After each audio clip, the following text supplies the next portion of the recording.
Nah, guys, kembali lagi di channel Apresitorus, di mana channel ini akan memberikan diri kamu suatu informasi baik dari pekerjaan, asmara, keuangan, serta kehidupan diri kamu secara general.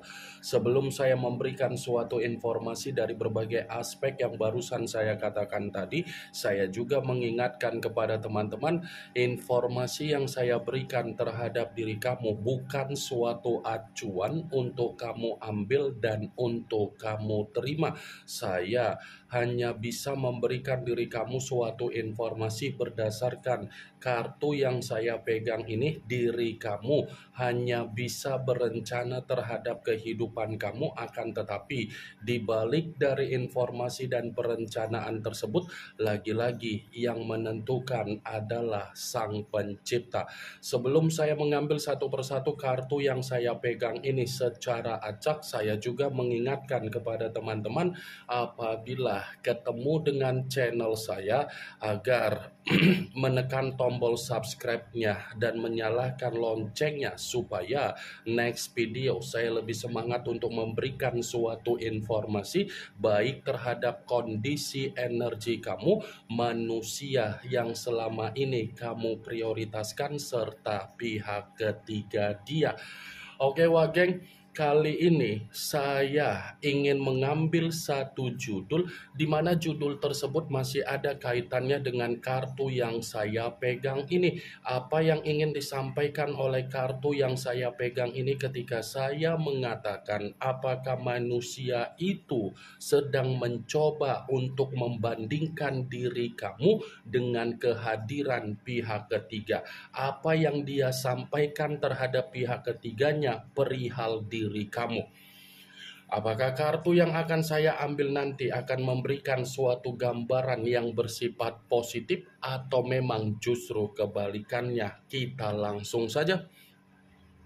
Saya akan mengambil beberapa kartu, di mana kartu yang akan saya ambil nanti bisa saja bersifat resonate, bisa saja tidak bersifat resonate.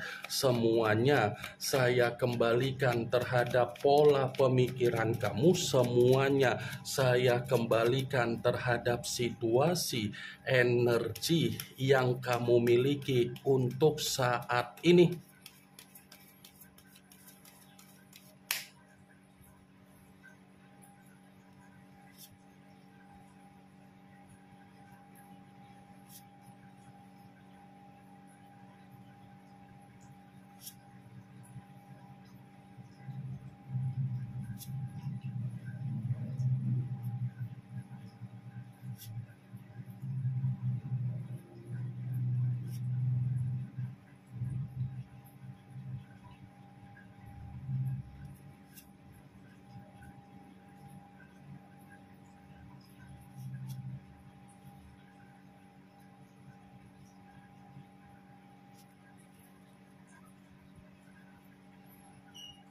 Nah, guys, di depan saya ini sudah ada beberapa kartu yang sudah saya ambil secara acak satu persatu dari tumpukan kartu yang saya pegang tadi. Apakah kartu yang ada di depan saya ini akan memberikan suatu gambaran yang bersifat positif atau memang justru kebalikannya? Kita langsung saja. Muncul kartu ini. Sekali lagi saya mengatakan muncul kartu yang saya pegang ini, di mana kemunculan kartu yang saya pegang ini seperti memberikan suatu isyarat atau gambaran, tetapi gambaran yang ingin saya sampaikan terhadap diri kamu terlebih dahulu saya ingin mengarah terhadap diri kamu sebelum saya mengarah terhadap judul tersebut. Kenapa terlebih dahulu saya ingin mengarah terhadap diri kamu? Kalau saya katakan kembali dan mencoba untuk mengkaitkan apa yang menjadi perjalanan komitmen kamu, sepertinya kamu ini tidak ada ketegasan untuk memberikan apa yang menjadi bentuk tindakan kamu terhadap manusia tersebut.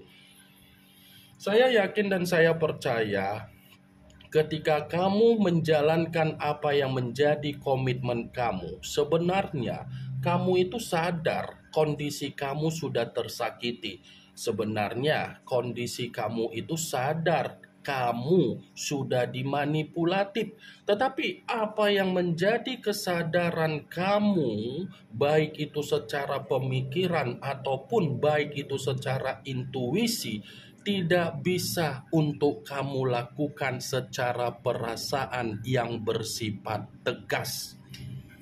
Saya tidak menyalahkan dan saya tidak memungkiri kalau memang perasaan kamu tidak ada tindakan yang bersifat tegas dari apa yang menjadi kesadaran kamu secara kesedihan kamu, karena memang apa yang ada di dalam perasaan kamu itu adalah cerminan ketulusan kamu. Tetapi kembali, ketika kamu memberikan apa yang menjadi ketulusan kamu terhadap manusia itu seakan-akan menganggap dirinya paling penting di dalam kehidupan kamu. Sebagai salah satu contoh kenapa saya mengatakan manusia itu menganggap dirinya paling penting di dalam kehidupan kamu, ketika dia pergi, kamu masih menunggu.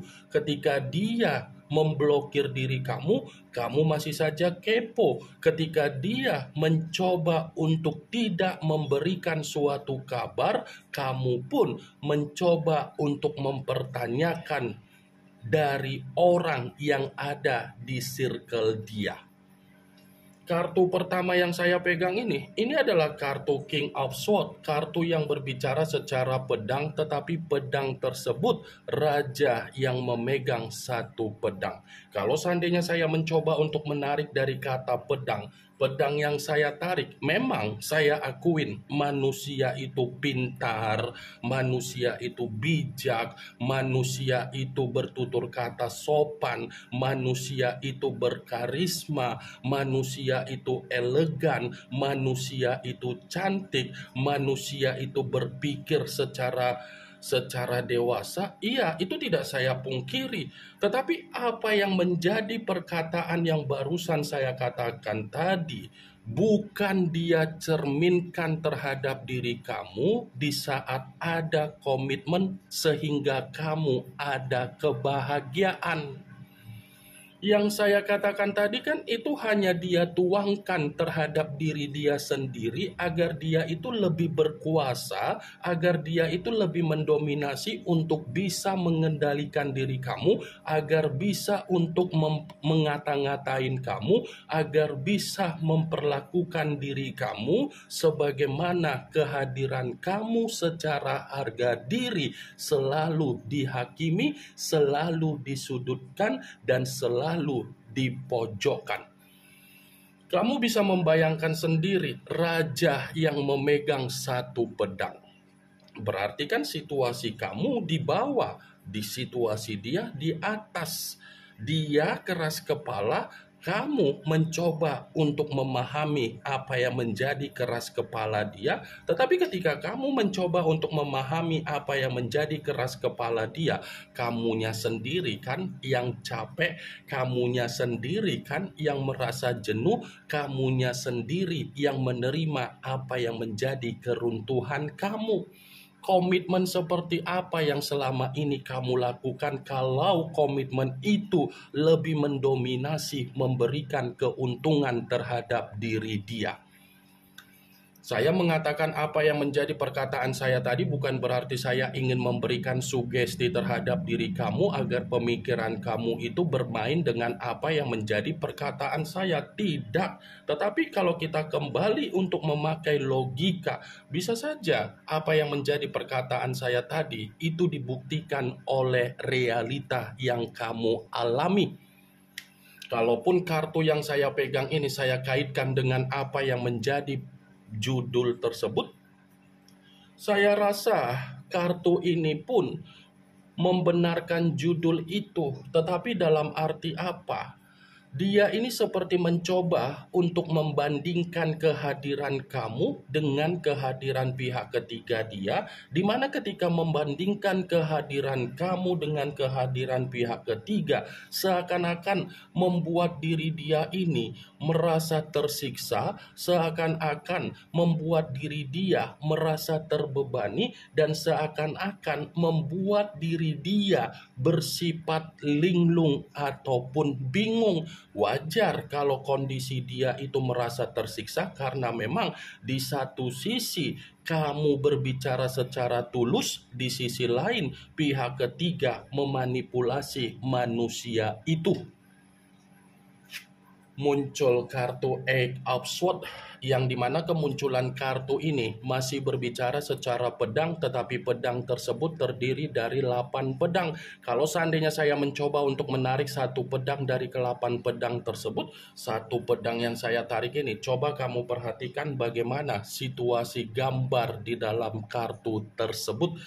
Seseorang yang terikat dengan kondisi mata yang tertutup. Kalau seandainya saya mencoba untuk menarik dari kondisi mata yang tertutup, ya bisa saja ketika dia mencoba untuk membandingkan diri kamu dengan kehadiran pihak ketiga, apa yang dia bandingkan justru membuat diri dia merasa tercekik, terkekang, trauma, terpenjara, dan terintimidasi. Karena apa? Di satu sisi, meninggalkan diri kamu adalah pengalaman yang begitu sangat buruk, menerima kehadiran dari pihak ketiga, seakan-akan manusia itu berpura-pura ada kebahagiaan yang dia perlihatkan.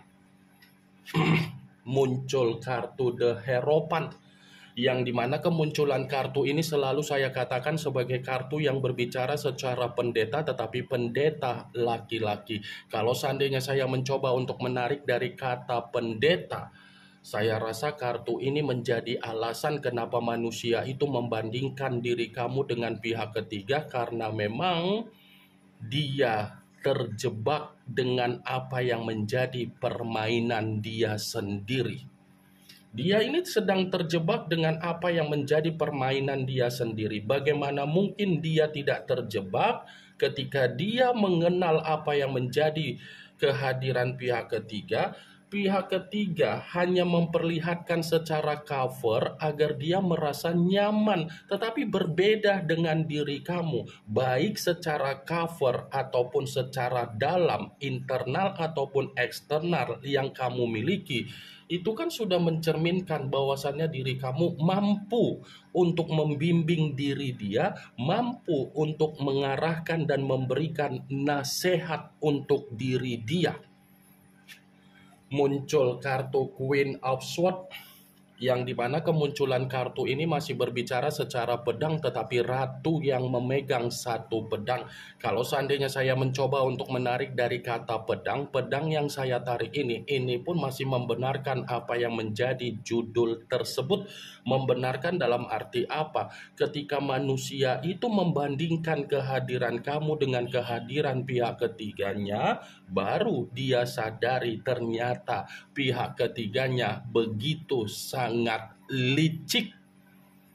Baru dia sadari secara perlahan-lahan pemikiran yang ada di dalam otaknya ini sudah sinkron, sudah menyatu, tidak lagi lari setengah ampere di dalam pemikiran dia. Wah, geng.